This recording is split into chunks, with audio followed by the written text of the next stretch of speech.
ሰላም ጤና ይስጥልን እጅጉን የተወደዳችሁና የተከበራችሁ የአዲስ ስፖርት ቤተሰቦቻችን እንደምን አላችሁልን? ከእናንተው ከሆነው ከአዲስ ስፖርት የዩቲዩብ ቻናላችን አዳዲስ ስፖርታዊ ጉዳዮችን ልናካፍላችሁ እነሆ ዛሬም በዕለተ እሁድ የማለዳ ስፖርት የመረጃ ሰዓታችን በድጋሚ ተገናኘን።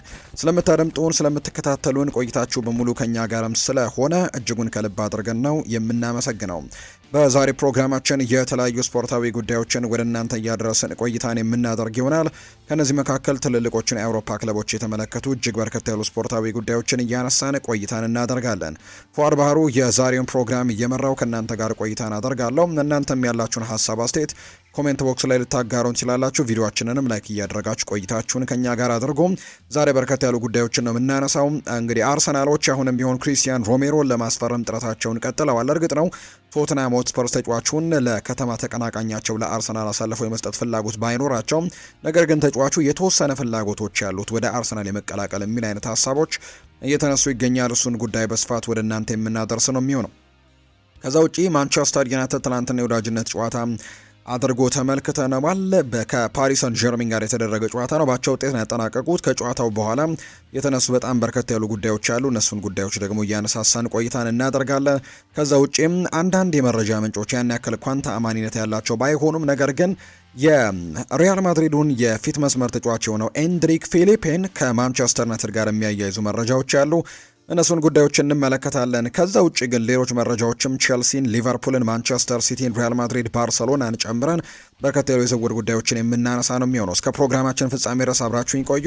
ከመሸጋገሪያው በኋላ በድጋሚ ተመልሰን የምንገናኝ ይሆናል። አብረን እንቆይ።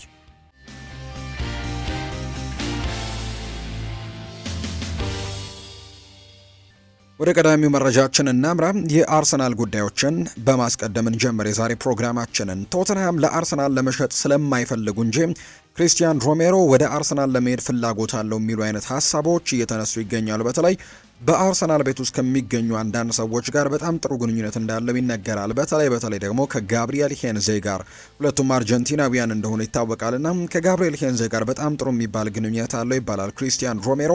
በዚህ ምክንያት ወደ አርሰናል ቢያመራ በጣም ደስ እንደሚለው የሚያሳዩ ነገሮች ያሉ። ነገር ግን ቶትንሃም ሆትስፐርስ በጭራሽ ይህንን ተጫዋች ለአርሰናል አሳልፎ የመሸጥ ምንም አይነት እቅድ እንደሌለው ነው እየተገለጸ የሚገኘው። የቶትንሃም ባለቤቶችና አመራሮች ክሪስቲያን ሮሜሮ ለአርሰናል ላለመሸጥም ውሳኔ ማሳለፋቸው ጭምር ነው የተነገረው። በሁለቱ ክለቦች ተቀናቃኝነት የተነሳ ከአርሰናል ጋር ምንም አይነት ንግግር ላለማድረግም ወስነዋል የሚል መረጃ ጭምር ፋብሪዚዮ ሮማኖ ይፋ አድርጓል። ሁኔታው ሊቀየር ይችላል።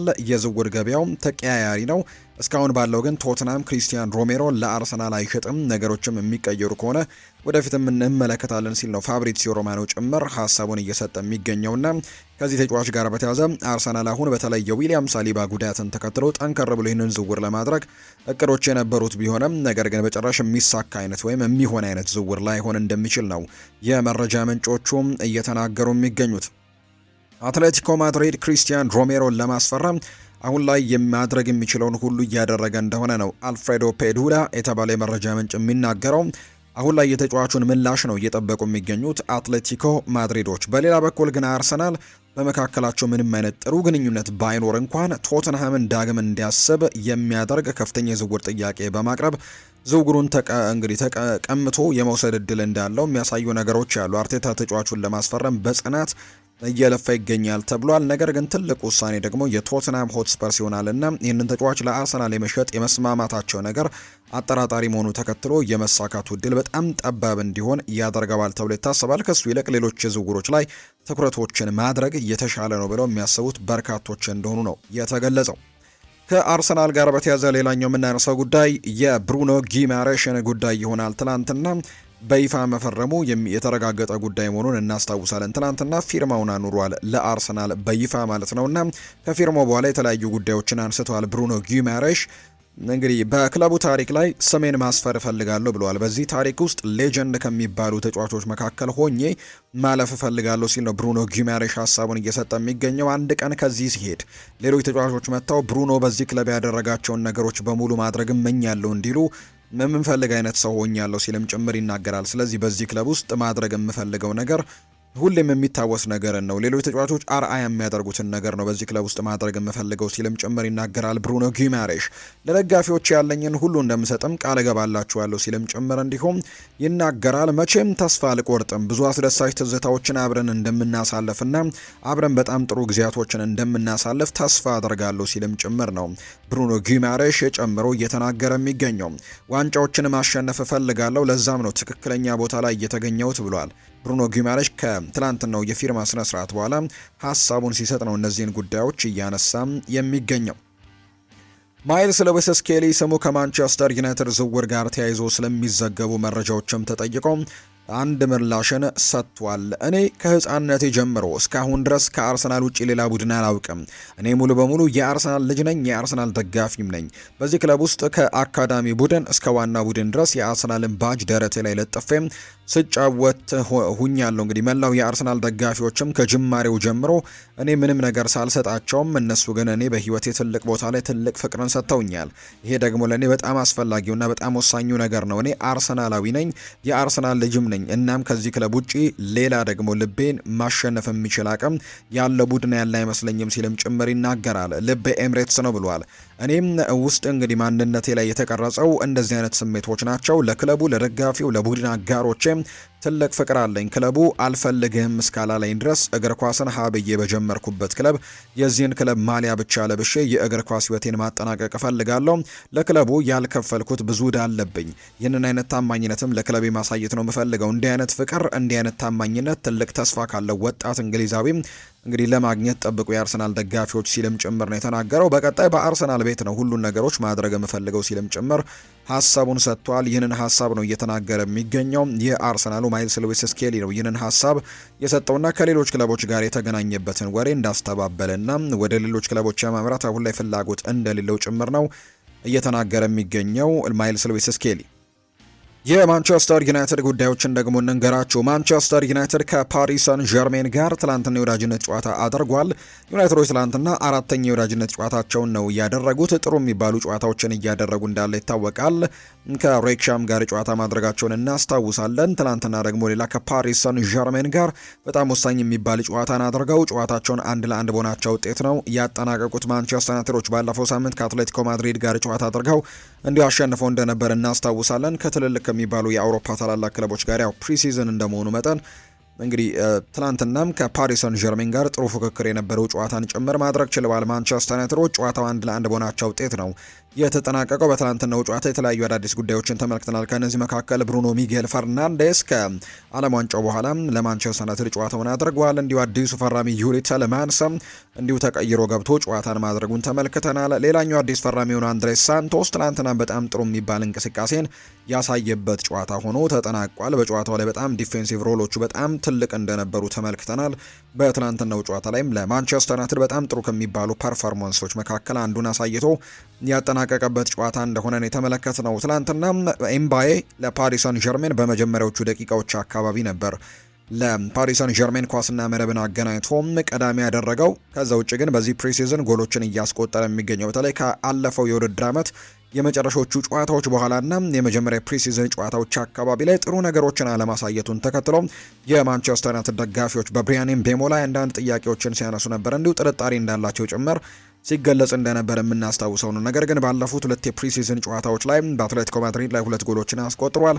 ትናንትና ፓሪስ ሰን ዠርሜን ላይ በጣም ጥሩ የሚባል አጨራረስን ጭምር ያስመለከተበትን ጎልን ነው ማስቆጠር የቻለው። ከአማድ ዲያሎ የተሰጠውን ኳስ ነው በጥሩ ሁኔታ በማጠናቀቅ ጨዋታውን 1-1 በሆናቸው ውጤት እንዲጠናቀቅ ያደረገው። በጨዋታው ላይ በጣም ጥሩ የሚባሉ የቆሙ ኳሶችንም ጭምር ሲሞክር ተመልክተናል። ብሪያን ምቤሞ የቅጣት ምት ሙከራዎቹ በጣም ጥሩ እንደነበሩ ጭምር ነው ትናንትና የተመለከትነው። በአጠቃላይ ማንቸስተር ዩናይትድ እና ከዛ ውጪም ፓሪስ ሰን ዠርሜን ያደረጉት ጨዋታ 1-1 በሆናቸው ውጤት የተጠናቀቀ መርሃ ግብር እንደሆነ ጭምር ነው የተመለከትነው። በጨዋታው ላይ የማንቸስተር ዩናይትዱ አማካይ ሜሰን ማውንት ጉዳት አጋጥሞት ተቀይሮ ወጥቷል። ከዛ ውጪ ቶም ሂተንም እንዲሁ ጉዳት እንደገጠመው የሚያሳዩ ነገሮች ያሉ፣ ነገር ግን የሜሰን ማውንት ጉዳት ያን ያክል አሳሳቢ እንዳልሆነ ነው እየተገለጸ የሚገኘው። የማንቸስተር ዩናይትድ የበላይ አመራሮች በዚህ የክረምት ተጫዋቾች የዝውውር መስኮት 3 የአማካይ ስፍራ ተጫዋቾችን ለማስፈረም ትልቅ እቅድ እንደነበራቸው የሚታወስ ጉዳይ ነው። ነገር ግን በሜሰን ማውንት ፕሪሲዝን ላይ ባሳየው አቋም ምክንያት ግን ይህንን ነገር ላለማድረግ ወስነው ነበር፣ ወይም ሌላ ሶስተኛ ተጫዋችን የማስፈረማቸው ነገር አጠራጣሪ ሁኔታ ውስጥ እንዲገባ አድርጎት እንደነበር ይታወሳል። እና በተለይ ይህ ተጫዋች በጣም ጥሩ የሚባል ፐርፎርማንስ ማሳየቱን ተከትሎ ነበር ይህንን ውሳኔ እንዲወስኑ ያደረጋቸው። ነገር ግን በርካቶች ሲናገሩ እንደነበረው የዚህ ተጫዋች የጉዳት ሁኔታ ወይም ደግሞ የሜሰን ማውንት ተደጋጋሚ ጉዳቶች፣ ከዚህ በፊትም የጉዳት ሪከርዶች በጣም የሚታወቁ አይነት ተጫዋች ነው እና በዚህ ምክንያት የዚህ ተጫዋች የጉዳት ሁኔታ ሌላ ተጫዋች የግድ ማምጣት አለባቸው እየተባለ በነበረበት ሰዓት ነው በፕሪሲዝን ውድድሩ እንኳን ሳይጀምር በተለይ የዝውውር መስኮቱ እንኳን ሳይጠናቀቅ ሜሰን ማውንት ጉዳት እንደገጠመው እየተነገረ የሚገኘው። እንዳልኳቸው ያን ያክል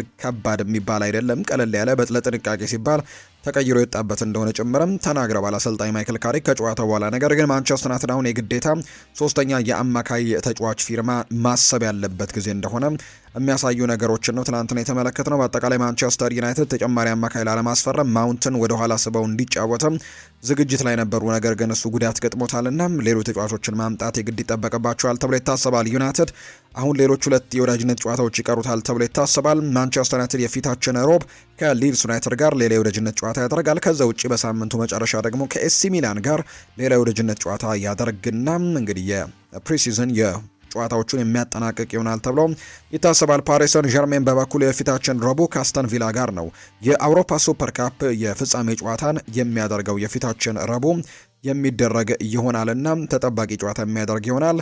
በአጠቃላይ ትላንትና የተደረገው ጨዋታ ግን 1-1 የተጠናቀቀው። ከጨዋታ በኋላ አማድ ዲያሎ ሀሳቡን ሰጥቷል። ጥሩ ጨዋታ ነበር ማለት ይቻላል። ፓሪስ ሰን ዠርሜኖች ምን ያክል ጠንካራ እንደሆኑ ጠንቅቀን እናውቅ ነበር፣ ነገር ግን የተሻለ የአካል ብቃት ላይ ነበርን። በርካታ ተጫዋቾችም ወደ ቡድኑ በመመለሳቸው በጣም ደስተኞች ነበረን ብሏል አማድ ዲያሎ ከጨዋታ በኋላ ትናንትና ሀሳቡን ሲናገር። ከፊታችን ትልቅ የውድድር ዘመን ይጠብቀናል ብሏል አማድ ዲያሎ። በአዲሱ የውድድር ዘመን ዋንጫ እንደምናሸነፍ ተስፋ አደርጋለሁ ሲልም ነው አማድ የተናገረው። ነገር ግን በፕሪሲዝን በጣም ጥሩ ነገሮችን እያሳየን እንገኛለን፣ እየተዝናናንበትም እንገኛለን ሲል ነው አማድ እየተናገረ የሚገኘው። አሁን ላይ ማቴዎስ ኩኛ፣ ማርከስ ራሽፎርድ፣ ሊሳንድሮ ማርቲኔዝ እና ኮቢ ማይኖ ያስፈልጉናል፣ እነሱ ደግሞ በቀጣይ ይቀላቀሉናል ሲል ነው አማድ የሚናገረው። ደብሊን ላይ የሚቀላቀሉን ይመስለኛል። ሁሉንም የቡድኑ አባላት በደብሊን ማግኘታችን የሚያጓጓና የሚያጠነክረን ይሆናል ሲልም ጭምር ነው የተናገረው። እነዚህ ተጫዋቾች እንግዲህ በተለይ ማቴዎስ ኩኛ እና ሴን ላሜንስ በጉዳት ምክንያት ነው ከትናንትናው ጨዋታም ውጪ እንደተደረጉ የሚታወቅ ጉዳይ፣ በመጠነኛ የሚባል ህመም ከጨዋታው ውጪ እንደተደረጉ የሚታወስ ጉዳይ ነው። ከዛ ውጪ ግን ሌሎች ወደ ልምምድ ያልተመለሱም ነበር። አሁን ግን በቀጣዮቹ ሳምንታት በተለይ ማንቸስተር ዩናይትድን የፊታችን ሰኞ አካባቢ ማለትም ነገ በደብሊን ይቀላቀሉታል ተብሎ ይታሰባል። ፕሪሲዝናቸውን አጠናክረው ይቀጥሉና በቀጣይ በተለይ ከኤሲ ሚላን ጋር በሚደረገው ጨዋታ ዋናውን የማንቸስተር ዩናይትድ ስብስብን ልንመለከት የምንችልበት እድል በጣም ሰፊ ይሆናል ተብሎ ይጠበቃል። ማይክል ካሪክ ከጨዋታ በኋላ አንዳንድ ጉዳዮችን አጋርተዋል። አዲሶቹ ተጫዋቾች በጥሩ ሁኔታ ተላምደዋል ሲል ነው የተናገረው ማይክል ካሪክ ከጨዋታ በኋላ ሲናገርም ከአትላንትናው ጨዋታ የምንወስዳቸው በርካታ አውንታዊ ነገሮች ያሉ፣ በአጠቃላይ በጨዋታው ላይ እጅጉን በጣም ተደስቼ ነው የተጠናቀቀው ሲልም ማይክል ካሪክ ይናገራል። እኔ ተዝናንቼ ያለው ጥሩ ፈተና ነበር፣ ተጫዋቾችን በጥሩ መልኩ መላመድ ችለዋል ሲልም ይናገራል። አውንታዊ ነገሮች ነበሩ፣ ነገር ግን እኛ ካለን ነገር አንጻር እነሱ የተጫወቱበት መንገድ ትንሽ ቀየር ያለ ነበር ሲልም ይናገራል። እኛ ተጨማሪ ግቦችን ማስቆጠር ይገባን ነበር፣ ሆኖም ግን እኔ ተደስቻለሁ፣ የነበረን አፈጻጸምም በጣም ጥሩ ነበር ሲልም ነው ማይክል ካሪክ ሀሳቡን እየተናገረው። ሙሉ ቡድኑን የምናገኝበት የደብሊን ጉዞ በጉጉት እየጠበቅን ነው። ቡድኑ ይበልጥ ለማሳደግና ሁለት ቀሪ ጨዋታዎች ያሉን፣ ወደ ሜዳ የተመለሱ ተጫዋቾችም ጥራታቸውን አሳይተዋል። ስለዚህ በቀጣይ ደግሞ ሌሎች ተጫዋቾች ሲመለሱ በጣም ጥሩ ነገሮችን ያደርጋሉ ብለን እንጠብቃለን ሲልም ጭምር ነው ሀሳቡን እየሰጠ የሚገኘው ማይክል ካሪክ ከጨዋታ በኋላ ሲናገር። ማንቸስተር ዩናይትድ ከፕሪሲዝን በዋነኝነት ካለፈው ሲዝን የተመለከትነው ዩናይትድ ኳሱን እንግዲህ መሀል ለመሀል ሰንጣቂ በሆኑ ኳሶች በተደጋጋሚ ጊዜ ለመጫወት መሞከር በዚህ ፕሪሲዝን ላይ የተመለከትናቸው አንዳንድ ጉዳዮች ናቸው። በተለይ ዩናይትድ ባለፈው ሲዝን ላይ ከሚታማባቸው ዋነኛ ነገሮች መካከል አንደኛው የሚባለው ብዙ ጊዜ ወደ ክንፍ የሚደረጉ ቅብብሎችን ማብዛቱ ነው። በተለይ የክንፍ መስመሩን ተጠቅሞ የግብ ዕድሎችን መፍጠር ትልቁ የማንቸስተር ዩናይትድ ዓላማ እንደነበር እናስታውሳለን ባለፈው የውድድር ዓመት። ነገር ግን በዚህ ፕሪሲዝን አሰልጣኝ ማይክል ካሪክ ለማድረግ እየሞከረ የሚገኘው ጉዳይ በመሀል ለመሀልም ሰንጣቂ በሆኑ ኳሶችም የግብ ዕድሎችን ለመፍጠር ጥረቶችን የሚያደርግ አይነት ቡድንን ለመፍጠር ጥረት እያደረገ ይገኛልና ዩናይትድ ኳሱን በመሀል በሚደረጉ ቅብብሎችን መስርቶ ሲወጣ ይበልጥ አስፈሪ ቡድን ለማድረግም አሰልጣኝ ማይክል ካሪክ እየሰራ ይገኛል። በተለይ ከዚህ በፊትም አንድ ቃለ ምልልስ ላይ ይህንን ተናግሯል። በሚቀጥለው የውድድር ዓመት ማንቸስተር ዩናይትድን በካውንተር ወይም ደግሞ በሽግግሮች በጣም ጠንካራ ቡድን እንደሆነ እናውቃለን። ነገር ግን በሚቀጥለው የውድድር ዓመት ፖሴሽንንም በደንብ ተቆጣጥሮ መጫወት የሚችል ደጋፊዎችን በደንብ ማስደሰት የሚችል ከትልቅም ሆነ ከትንሽ ቡድኖች ጋር ኳስን ተቆጣጥሮ የግብ ዕድሎችን መፍጠር የሚችል አይነት ቡድን መስራት ትልቁ ዓላማው እንደነበር ሲናገር ሰምተናል። ማይክል ካሪክ እና በዚህ ፕሪሲዝንም የተወሰኑ ነገሮችን ለማድረግ ጥረቶችን ሲያደርግ ነበር። ካሪክ በካውንተር እንዲሁ መሰረት ያደረገ ቡድንን ይሰራል ተብሎ በብዙዎች ጥርጣሬ ቢኖርበትም በፕሪሲዝኑ ግን ኳስን ተቆጣጥሮ ለመጫወት የሚፈልግ አይነት ቡድን ለመስራትም ሙከራዎችን እያደረገ ይገኛል።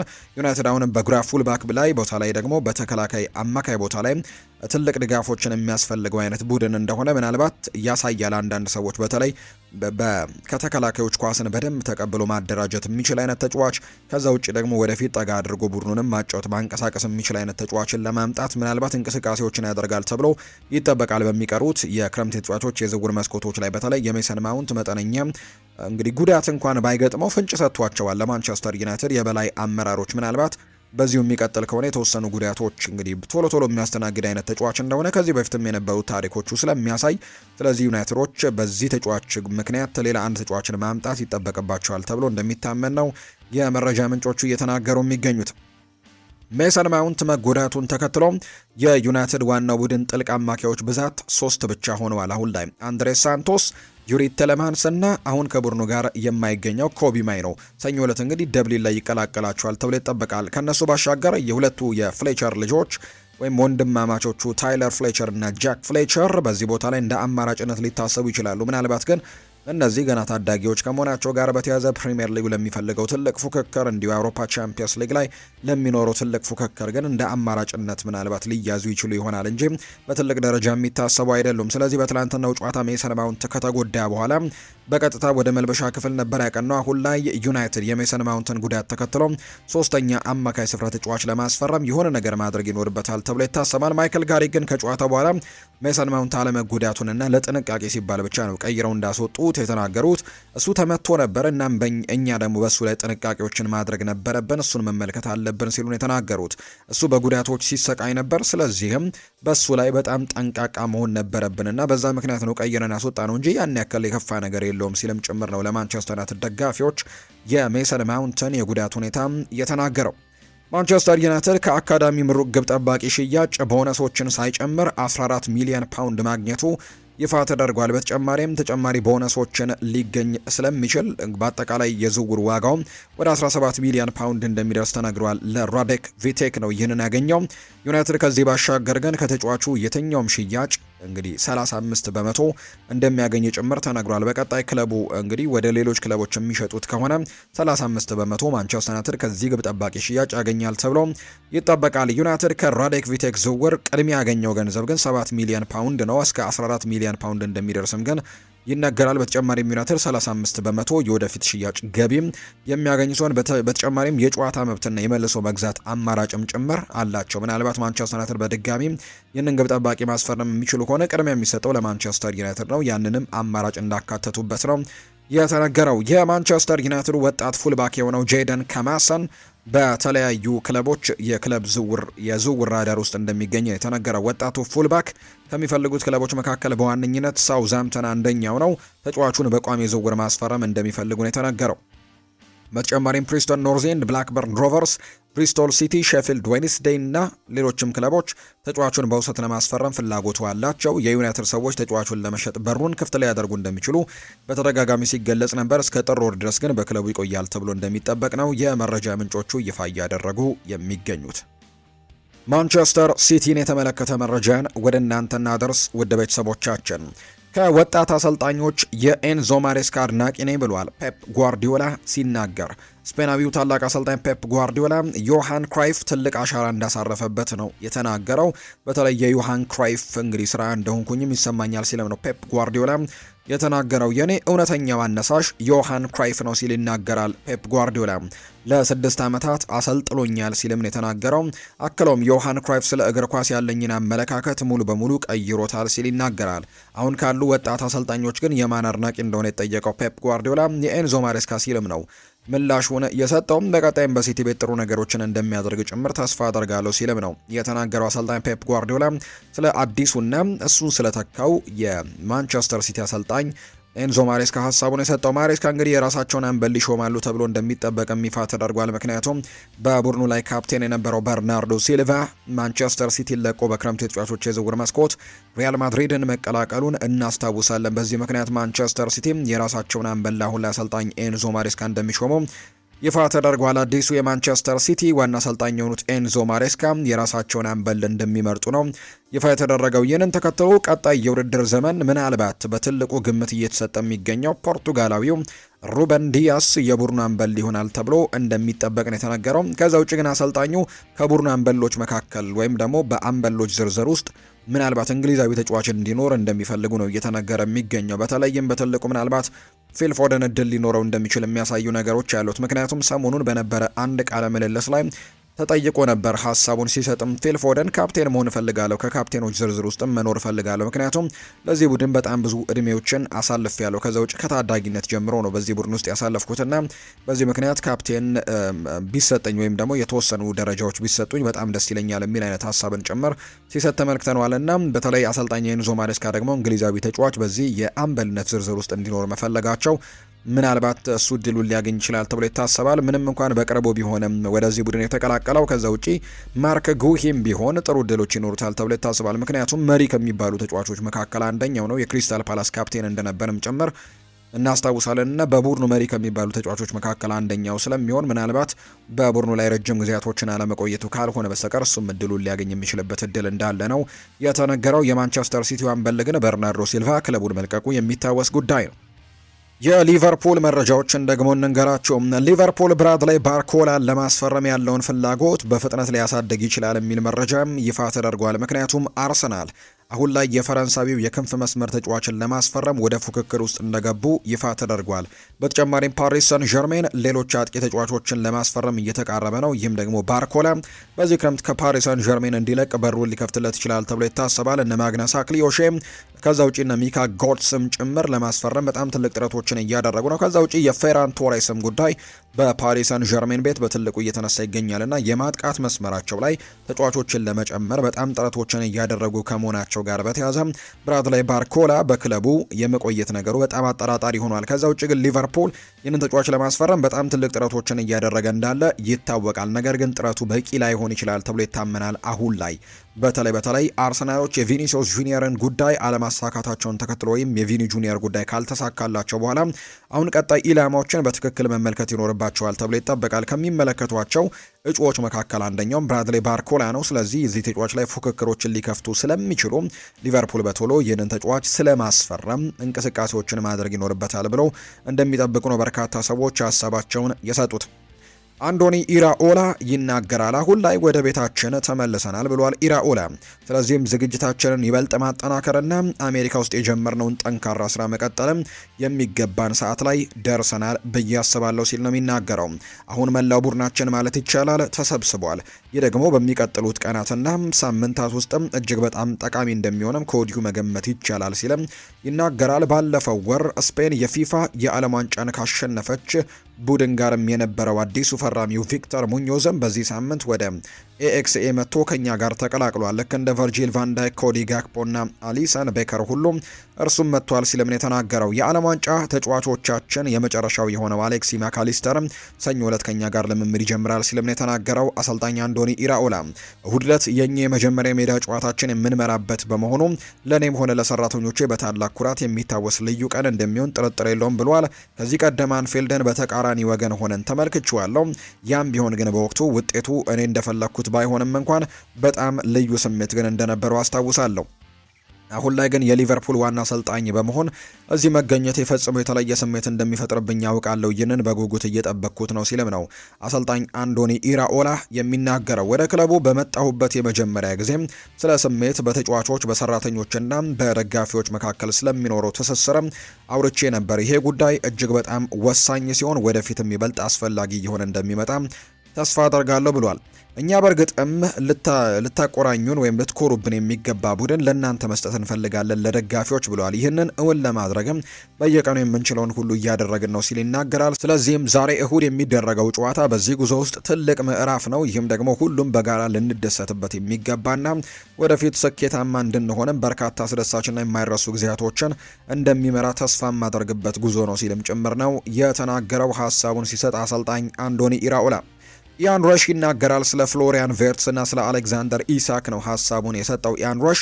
እነሱ በዚህ ዓመት የቡድናችን ዋና ተጫዋቾች ሊሆኑ እንደሚችሉ አስባለሁ ብለዋል ኢያን ሮሽ ሀሳቡን ሲናገርም። በፍሎሪያን ቬርትስ ላይ ያለውን እምነት ሲናገርም ፕሪሚየር ሊግ በዓለም ላይ በጣም ከባዱ ሊግ ነው። ፍሎሪያን ቬርትስን ተመልከቱት። እሱ በዓለም ላይ ካሉ ምርጥ ተጫዋቾች አንደኛው ነው። ነገር ግን በአካላዊ ጉዳይ ለሱ በጣም ከባድ ነበር። ስለዚህም ከዚያ ልምድ እንደሚማርና በሚቀጥለው የውድድር ዘመንም የተሻለ ሆኖ እንደሚመጣ አስባለሁ ሲልም ነው ኢያን ሮሽ ስለ ፍሎሪያን ቬርትስ የተናገረው። ኢያን ሮሽ አሰልጣኝ አንዶኒ ኢራኦላ ምርጡን ፍሎሪያን ቬርትስን እያሳያሉ ተብሎ ተጠይቆ ነበር። እንደማምን ነው የምገልጽላችሁ። እንደዛ እንደሚያደርገው ተስፋ አደርጋለሁ። እኔ እንደማስበው ደግሞ ተጫዋቹ በሚጫወትበት ቦታ ምቾት እንዲሰማው መሆኑ በጣም አስፈላጊ ነገር ነው። ቦታን ዘወትር እየቀየርክ ከሆነ ለሱ በጣም ከባድ ይሆናል። ነገር ግን የምትጫወትበት ቦታ በግልጽ እስካወክ ድረስ ደህና ትሆናለህ ሲልም ጭምር ነው ኢያን ሮሽ ሀሳቡን እየሰጠ የሚገኘው። ፍሎሪያን ቬርትስ በግራ በኩል መጫወቱን በተመለከተ ኢያን ሮሽ ሲናገር ለጀርመን በዚያ ቦታ ላይ ተጫውተዋል። ለጀርመን ሲጫወትም ተመልክቼዋለሁ። እናም በዚያ ቦታ ላይ ደግሞ በጣም ጥሩ ነበር ሲልም ነው ፍሎሪያን ቬርትስን በተመለከተ የተናገረው። ስለ ሊቨርፑል የቀኝ ተከላካይ እቅድ በተመለከተ ቢያንስ ለአሁኑ ሊቨርፑል በዚያ ቦታ ወይም ቀኝ ተከላካይ ቦታ ላይ ሌላ ተጫዋች እንደሚጨምር አልጠብቅም ብሏል ፋብሪዚዮ ሮማኖ ሲናገር። ሊቨርፑል ሮናልዶ አሮሆን በእርግጥም እንደ ሴንተር ባክ ወይም ደግሞ የመሃል ተከላካይም ይመለከቱታል። ነገር ግን ሲያስፈልግ እንደ ራይት ባክም ወይም ቀኝ ተከላካይም ሊጠቀሙበት እንደሚችሉ ፋብሪዚዮ ሮማኖ እየተናገረ ይገኛልና ሮናልዶ አሮሆ ያንን ነገር መወጣት ይችላል ተብሎ ይታመናል። ስለዚህ ሌሎች በዛ ቦታ ላይ የሚጫወቱ ተጫዋቾችን ስለማስፈረማቸው እርግጠኛ አይደለውም ሲልም ነው የተናገረው። ሊቨርፑል ሮናልዶ አሮሆ መምጣቱ ለቡድኑ የሚያስፈልገውን ተጨማሪ ሽፋን ወይም ከቨር እንደሚሰጥና የተከላካይ መስመሩ ተጋላጭ እንደማይሆንም ያምናል። ከዚያም ቦታውን በሚቀጥሉ ዓመት እንደገና ይገመግሙታል ተብሎ ይጠበቃል። ሮናልዶ አሮሆ ስለ ሮናልዶ አሮሆ ያልተነገረ አንድ ጥሩ ነገር አለ። እሱም የቡድኑ መሪ መሆን የሚችልበት እድል ስላለው ነው። ምክንያቱም በባርሴሎና ካፕቴን እንደነበረ እናስታውሳለን። በዚህ ጉዳይ ላይ ይናገራል። በሜዳ ላይ ማውራት ወዳለው ይላል ሲናገር ይህ ተጫዋች ወይም ሮናልዶ አሮሆ ጨዋታን በሙሉ እያወራሁ ነው የምጫወተው፣ የበለጠ ትኩረት ለማድረግ የሚያስችል መንገድም ይሄ ነው። እናም እኔ ደግሞ ሆነ ቡድኑን እንደምረዳ አስባለሁ ይላል ሮናልዶ አሮሆ። እነዚሁ እንግዲህ ተጫዋቹም በጣም ጠንካራ ሰልጣኝም ጭምር ነው። ሁልጊዜም በልምምድ ላይ ብዙ ትኩረቶችን የሚያደርግ አይነት ተጫዋች ተደርጎ ይቆጠራል። ሊቨርፑል በዚህ ክረምት ብዙ መሪ ተጫዋቾችን እንዳጣ የሚታወቅ ነው እና አንድሪው ሮበርትሰን ክለቡን ለቀው ወጥተዋል። እንደ ሙሐመድ ሳላህ ክለቡን ለቀው እንደወጡ እናስታውሳለንና መሪ የሚባሉ በርከት ያሉ ተጫዋቾችን ክለቡ እንዳጣ የሚታወቅ ጉዳይ ነውና እንደዚህ አይነት ተጫዋቾችን መተካት ደግሞ ለሊቨርፑል በጣም ጥሩ ይሆናል ተብሎ ይታሰባል። እንደ አሮሆ ያለ ተጫዋች በመልበሻ ክፍል ውስጥ ደግሞ መጨመሩ በጣም ጥሩ አበርክቶች ይኖሩታል ተብሎ እንደሚጠበቅ ነው የመረጃ ምንጩ ይፋ እያደረገ የሚገኘው። ቸልሲን የተመለከቱ መረጃዎችን ደግሞ እናንሳ። ቸልሲም ትላንትና የወዳጅነት ጨዋታዎችን ካደረጉ ቡድኖች መካከል አንደኛው ነው። ትላንትና ከኤሲ ሚላን ጋር ነበር ጨዋታቸውን ያደረጉት 3-0 በሆነ ውጤት ትላንትና ጨዋታቸውን ማሸነፍ ችለዋል። ዣው ፔድሮ ትላንትናም ጎል ማስቆጠር ችለዋል። ከዛ ውጪ ሞይሰስ ካይሴዶ ጎል ካስቆጠሩ ተጫዋቾች መካከል አንደኛው ነበር። ትላንትና የቻቪ አሎንዞ ስብስብ ኤሲ ሚላንን 3-0 በሆነ ውጤት ማሸነፍ ችለዋል በጃካርታ በተደረገ ጨዋታ። ከጨዋታው በኋላም አሰልጣኝ ቻቪ አሎንዞ በርከት ያሉ ጉዳዮችን ስለ ጨዋታው አንስተዋል። ካነሷቸው ነጥቦች መካከልም ባለፉት 2 ሳምንታት ውስጥ ብዙ ተሻሽለናል፣ እንዲሁም ብዙ ነገሮችንም ቀይረናል ብለዋል ቻቪ አሎንዞ ሲናገር። በእግር ኳሱ በኩል ብቻ ሳይሆን ተጫዋቾቹን ይበልጥ ለማወቅ በግል ግንኙነታችንም ጭምር፣ ስለዚህም በአጠቃላይ በጣም ጥሩ ጊዜ ነው እያሳለፈን የምንገኘው ሲልም ነው ከትናንትናው ጨዋታ በኋላ ሀሳቡን እየሰጠ የሚገኘው ቻቪ አሎንዞ። በጣም ጥሩ ጨዋታ ነበር ሲል የትናንትናውን ጨዋታ ይገልጸዋል። ከሁሉም ተጫዋቾች ጋር ደግሞ እጅግ የተሟላ ብቃትም አይተናል ሲልም ይናገራል። በእርግጥ ተጫዋቾቹ በጨዋታው ላይ ጥሩ ስሜት እንዲሰማቸው ፈልገን ነበር ሲልም ነው የሚናገረው። በዚህ ጉዞ ላይ አዳዲስ ተጫዋቾች እየተቀላቀሉን ስለሆነ ከብዙ አዳዲስ ሁኔታዎች ጋር እየተላመድን ነው። አዳዲስ ተጫዋቾች በሚመጡ ቁጥር ሁሉ አዳዲስ ነገሮችን እየለመድን እንገኛለን ብሏል አሰልጣኙ ሲናገር። ነገር ግን ግሩም በሆነ ስቴዲየም እና በጥሩ ሁኔታ በጣም የተሟላ ብቃት ያሳየንበት ምርጥ ጨዋታ ይመስለኛል ሲል የትላንትናውን ጨዋታ ገልጾታል። ቻቪ አሎንዞ በአንድ ሀሳብ ላይ ብቻ አንወሰንም፣ አማራጮች በብዙ ቁጥር የተሻለ ቡድን እንድንሆን ያደርገናል ሲልም ነው ቻቪ አሎንዞ የተናገረው። የተለያዩ ሲስተሞችንም ስለመጠቀም እንደሚያስብ ያው በአብዛኛው ቻቪ አሎንዞ የሚታወቀው በባክስሪ በመጫወት እንደሆነ ይታወቃልና ነገር ግን ከዛም ውጪ ቢሆን ሌሎች በርከት ያሉ ጉዳዮችን ለመሞከር ፍላጎቶች እንዳለውና የተለያዩ አማራጮች ሀሳቦች እንዳሉት ጭምር ነው ቻቪ አሎንዞ የተናገረው። ቻቪ አሎንዞ ቀጥልና ስለ ባክስሪ ሲናገርም ዋናው ነገር አስተላለፉ አይደለም፣ ከሁሉም በላይ አስፈላጊው የቡድን የጨዋታ ፍሰት፣ ጉልበትና የምንከተላቸው ደግሞ መርሆች ናቸው። እንዲሁም በአቀራረባችን ረገድ ተለዋዋጭ መሆን እንፈልጋለን። ስለዚህም ዛሬ ይሄ አቀራረብ በጣም ጥሩ ውጤት አስገኝቷል ብዬ አስባለሁ ሲል ይናገራል። ሆኖም ግን አዳዲስ ሀሳቦችን ማዳበራችንን እንቀጥላለን እናም ደግሞ ወደፊት ነገሮች ጥሩ እንደሚሆኑ እርግጠኛ ነኝ ሲልም ጭምር ነው የተናገረው። ቻቪ አሎንዞም ስለ ባክስሪው ሲናገር ማርኮ ፓሌስትራ ምናልባት በዚህ የፕሪሲዝን ወቅት ላይ በጣም ጥሩ ነገሮችን እያሳዩ ከሚገኙ የቼልሲ ተጫዋቾች መካከል አንደኛው ነው። ይሄ ከወደ ጣሊያን ሴሪ ኤም ከአታላንታ እንደመጣ የምናውቀው ተጫዋች በጣም ጥሩ ነገሮችን እያሳየ እንዳለ ነው እየተመለከትን የምንገኘው። ትናንትናም በጨዋታው ላይ በጣም ጥሩ እንቅስቃሴዎችን ሲያደርግ ተመልክተነዋል። ስለ ፓሌስትራ ተጠይቆ ነበር አሰልጣኝ ቻቪ አሎንዞ። እሱ ትልቅ ተጽዕኖችን እያሳደረ የሚገኝ ተጫዋች ነው በመልበሻ ክፍላችን ላይ ሲል ይናገራል። የመሻሻል ምርጡን ነገር ደግሞ አቅሙን የማሳየትና ትልቅ ደግሞ ፍላጎቶች ያሉት መነሳሳት ያለው ተጫዋች እንደሆነ ተመልክቻለሁ። እንዲሁም በየጨዋታውም እየተሻሻለ እየሄደ የሚገኝ ተጫዋች ነው ሲልም ጭምር የተናገረው። ዛሬ የተለየ ቦታ ላይ ተሰልፎ ተጫውቷል። ነገር ግን በጣሊያን በነበረበት ጊዜ እንደታዘብኩት በአጨዋወቱ ረገድ እጅግ ተለዋዋጭና የተለያዩ ሚናዎችን በትክክል መወጣት የሚችል በጣም ድንቅ ተጫዋች እንደሆነ ነው። ከቼልሲ ጋር በጥሩ ሁኔታ መላመዶ አስደስቶኛል ሲል ነው ቻቪ አሎንዞ ስለ ማርኮ ፓሌስትራ ምስክርነቱን እየሰጠ የሚገኘው። ሌላኛው ሮሚዮ ላቪያን በተመለከተም ሀሳቡን ሰጥቷል። ለላቪያ በጣም ደስተኛ ነኝ ብሏል አሎንዞ። በጨዋታው ላይ ደክሞት ነበር፣ ነገር ግን እኔ 90 ደቂቃውን ጨርሶ እንዲወጣ እፈልግ ነበር፣ ለዛም ነው ሲልም ነው ቻቪ አሎንዞ የተናገረውና ለሱ በጣም ደስተኛ ሆኛለሁ ብሏል። እንግዲህ ባለፉት የውድድር ዓመታት አቅሙ እንዳላቸው እየታወቁ ወይም ደግሞ አቅሙ አለው፣ ነገር ግን ተደጋጋሚ ጉዳቱ ግን ለዚህ ቡድን መስጠት የሚገባውን ነገር እንዳይሰጥ ካደረጓቸው ተጫዋቾች መካከል አንደኛው ነው ሮሚዮ ላቪያ እና ተደጋጋሚ ጉዳቶች የሚገጥሙት አይነት ተጫዋች ተደርጎ ይቆጠራል። ነገር ግን በጣም ጥሩ አቅም እንዳለው ግን በተደጋጋሚ የሚያሳይ ተጫዋች ነው እና በቀጣይ ለቼልሲ ጥሩ ነገሮችን ያሳያል ተብሎ ይጠበቃል። እንደዚሁ ከጉዳት ነጻ ሆኖ የሚቆይ ከሆነ በዚህ ምክንያት ነው አሰልጣኝ ሻቪ አሎንዞም ለሮሚዮ ላቪያ ደስተኛ እንደሆነ የተናገረው። ባለፉት 2 ሳምንታት ውስጥም ብዙ ተሻሽለናል ብሏል። ብዙም ነገሮችን ተምረናል። ይሄ የሆነው በእግር ኳሱ ረገድ ብቻ ሳይሆን በሌሎችም ነገር ነው ሲል ይናገራል። በአጠቃላይ ጥሩ ጨዋታ ነበር። ከሁሉም ተጫዋቾች የተመለከትነው አፈጻጸም በጣም የተሟላ ነበር። በእርግጥ ተጫዋቾቹም ጥሩ እንቅስቃሴዎችን እንዲያደርጉም ፈልገን ነበር ብለዋል። በዚህ የዝግጅት ጉዞ ውስጥ አዳዲስ ተጫዋቾች በቅርቡ ይመጣሉ ሲልም ይናገራል። ዛሬ እንግዲህ የቡድናችን ክፍሎች ወይም ላይኖች ሁሉም በጥሩ ሁኔታ ተንቀሳቅሰዋል ብዬ አስባለሁ ሲል ይናገራል የቼልሲው አሰልጣኝ ቻቪ አሎንዞ። እርስ በርስ በጣም ጥሩ ትስስር ነበራቸው። እኛ የፈለግነው አይነት ትስስር ነበር። ምርጥ እንቅስቃሴዎችና ምርጥ ደግሞ የኳስ ቅብብሎችን አይተናል። ይህም አዎንታዊ ነገር ነው። ነገር ግን ማደግና መሻሻል መቀጠል አለብን። ይህንን ሂደት ደግሞ መከታተልም አስደሳች ይሆናል ሲል ይናገራል ቻቪ አሎንዞ። ሮሚዮ ላቪያ ሙሉ 90 ደቂቃውን በመጫወቱም በጣም ደስተኛ እንደሆነ ጭምር ነው የተናገረው።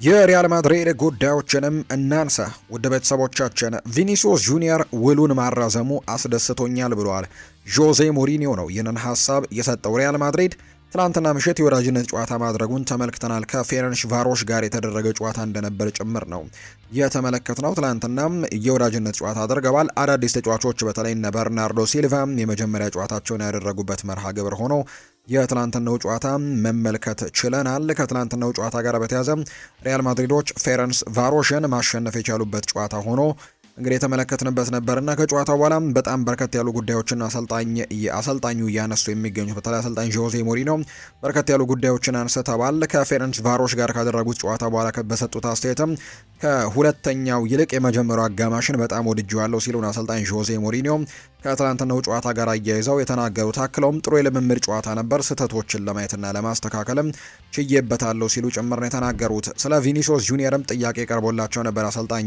ጆዜ ሞሪኒዮ ቪኒ ጁኒየር ኮንትራቱን ማራዘሙ ሁላችንንም ማስደስቶናል ሲልም ጭምር እንዲሁ ተናግሯልና በቀጣይም ጥሩ ጊዜያቶችን ከሱ ጋርም እንደምናሳልፍ ጥሩ ነገሮችንም ለቡድናችን እንደሚሰጠን በጣም ተስፋ እናደርጋለን ሲልም ጭምር ነው የተናገረው። አሰልጣኝ ጆዜ ሞሪኒዮ ነው ይህንን ሀሳብ እየሰጠም የሚገኘው። ሌላኛው ጆዜ ሞሪኒዮ ያነሳው ጉዳይ ከሁለተኛው አጋማሽ ይልቅ የመጀመሪያው አጋማሽን አብልጬ ወድጄዋለሁ። ይህም አላስገረመኝም። የመጀመሪያው አጋማሽ አብረን የሰራንበትና ቀደም ሲል ጥቂት ጨዋታዎችን አብረን ያደረግንበት ቡድን የታየበት ነበር። ስለዚህም በሜዳ ላይ ባሉ ተጫዋቾች መካከልም የተሻለ ትስስርና እጅግ ደግሞ ጥሩ የጨዋታ ቁጥጥርም ነበረን ሲልም ጭምር የተናገረው በመጀመሪያው አጋማሽ። ቪኒሲዮስ ጁኒየር ከሁሉም በላይ አስፈላጊው ነገር ውሉን ማደሱ ነው። ውሉን ማደሱ ደግሞ ለሱ የደስታ ምንጭ መሆኑ ግልጽ ነው። ለእኛም ለእያንዳንዳችንም ጭምር ደስታን አምጥቶልናል ብሏል። በርናርዶ ሲልቫን በተመለከተ ሲናገሩም እሱ በጣም አስፈላጊ ተጫዋች ነው። ከእረፍት ከተመለሱ ተጫዋቾች መካከል አንደኛው እሱ ነው። እሱ በእረፍት ጊዜው ከአእምሯዊ ስራዎች ሙሉ በሙሉ የሚላቀቅና ምንም አይነት እንቅስቃሴዎችን የሚያደርግ አይነት ተጫዋች ነው። ስለዚህም ሲመለስ የአካል ብቃት ደረጃው በጣም ወርዶ ስለነበር መሻሻል ይፈልጋል ብሏል። ነገር ግን በርናርዶ በጥልቅ የሜዳ ክፍልም ሆነ በሁለገብ አማካይ ቦታ ላይ ቢጫወት እጅግ በጣም ጥሩ ኳስን ወደፊት ማሳለፍ የሚችል ችሎታ ተደርጎ የሚታሰብ ድንቅ ችሎታ ያለው ተጫዋች ነው ሲልም ጭምር ነው አሰልጣኝ ጆዜ ሞሪኒዮ ስለ በርናርዶ ሲልቫ የተናገረው። ጆዜ ሞሪኒዮ ቀጥለና በርናርዶ በ3 ወይም በ4 የተለያዩ የሜዳ ቦታዎች ላይ መጫወት የሚችል አይነት ተጫዋች ነው። ይህም ለማንኛውም አሰልጣኝ ደግሞ እጅግ በጣም ጥሩ ነገርን ማድረግ ይችላል።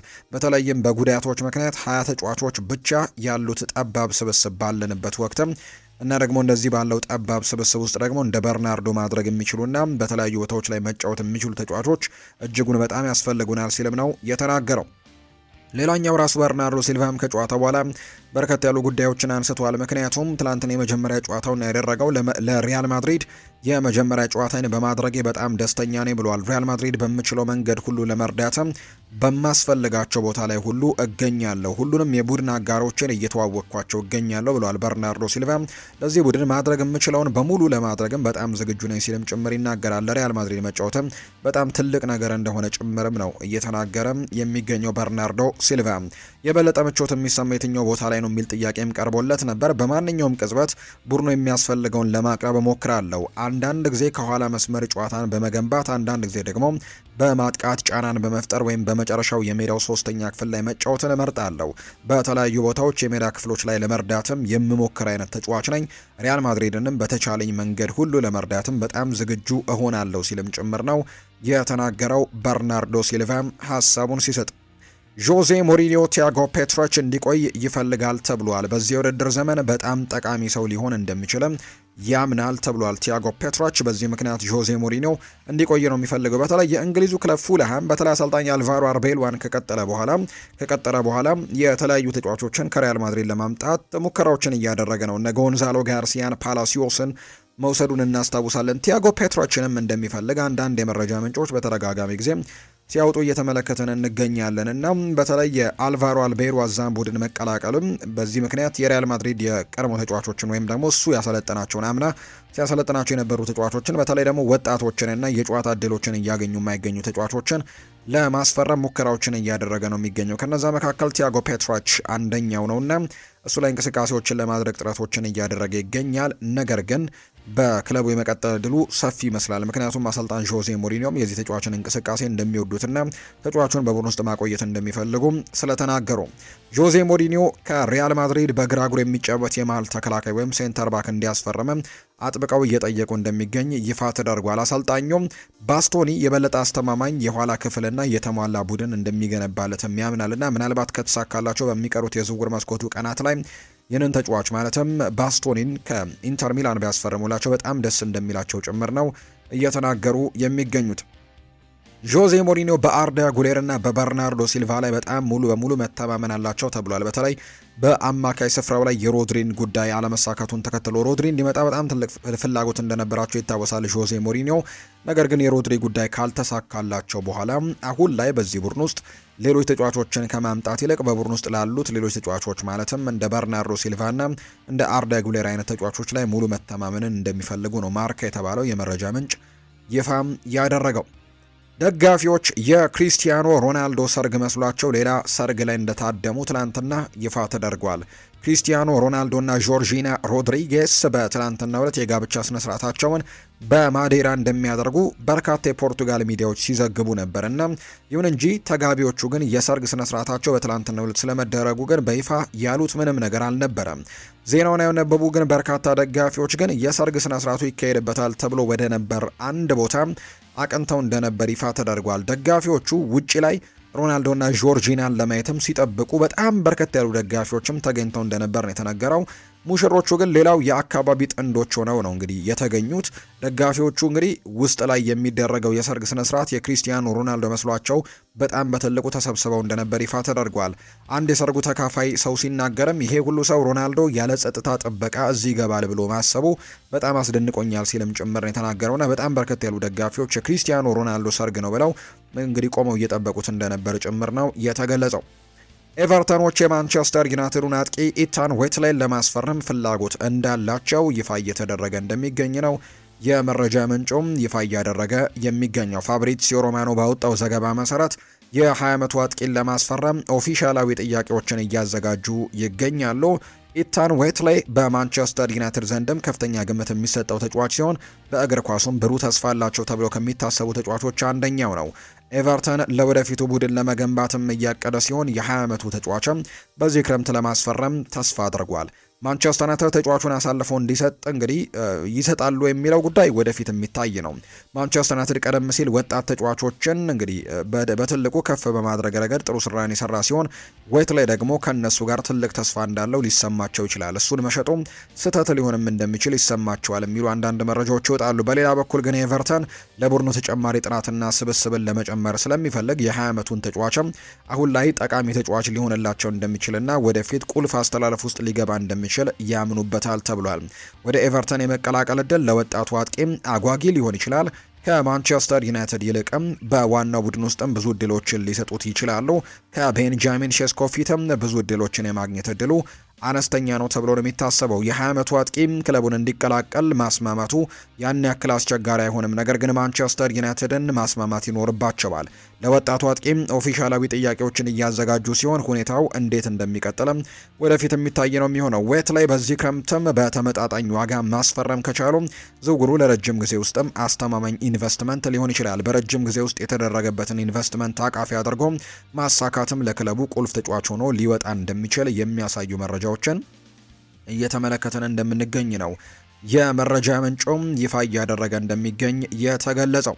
ቸልሲና ቶትንሃም ሆትስፐርስ የአታላንታውን ተከላካይ ጆርጂዮስ ካልቬኒን ለማስፈረም ፍላጎቶች እያሳዩ እንደሚገኝ ይፋ ተደርጓል። ዘሰን ባወጣው ዘገባ መሰረት ሁለቱ ክለቦች የ22 ዓመቱን የመሃል ተከላካይ በቅርበት እየተከታተሉት የነበረ ሲሆን ሊደረግ ስለሚችል ዝውውርም ከተወካዮቹ ጋር ተነጋግረዋል።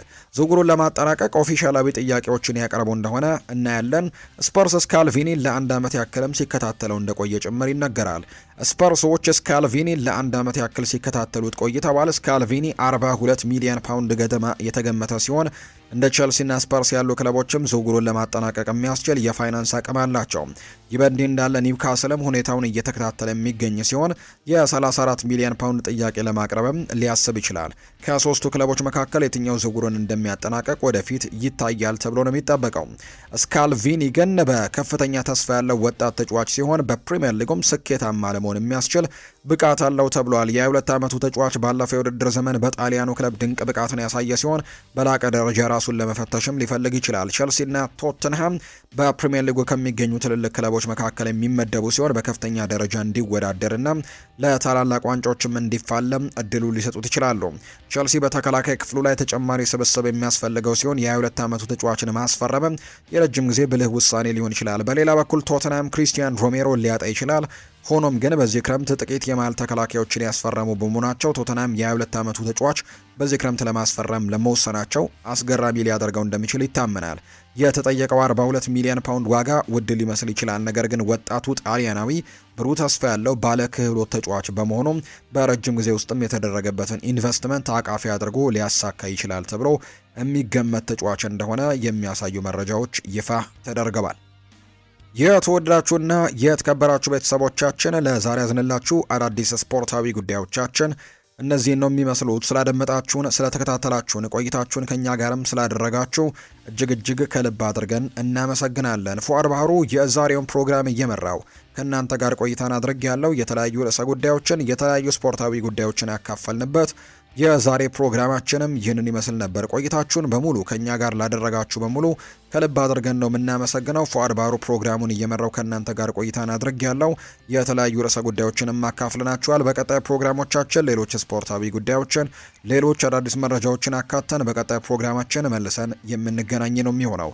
ለዛሬ ግን ስላዳመጣችሁኝ፣ ስለተከታተላችሁኝ ቆይታችሁም ከኛ ጋር ስለነበር ከልብ አድርጌ ያመሰገንኩኝ። መልካም ጊዜ መልካም ቀን እንዲሆንላችሁም ነው በአክብሮት የምመኘው።